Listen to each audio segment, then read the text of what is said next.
শ্ৰদ্ধাৰ সমূহ ৰাইজ, আজি এই পবিত্ৰ ক্ষণত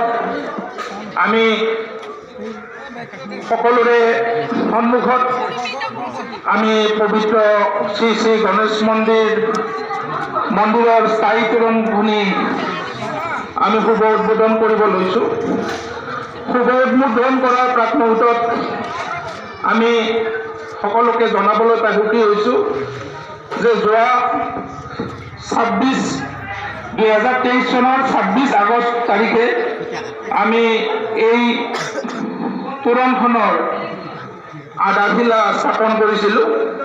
আৰু আমি সেইদিনাই এটা আনুষ্ঠানিক ঘোষণা কৰিছিলোঁ যে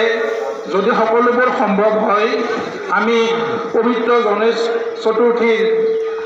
অৰ্থাৎ আজি 2024 চনৰ 13 ফেব্ৰুৱাৰীৰ দিনা আমি তোৰণখন শুভ উদ্বোধন কৰিম আৰু সেই মৰ্মে সকলোৰে সহযোগত আমি গেটখনি কাম সম্পূৰ্ণ কৰিবলৈ সক্ষম হ'লোঁ।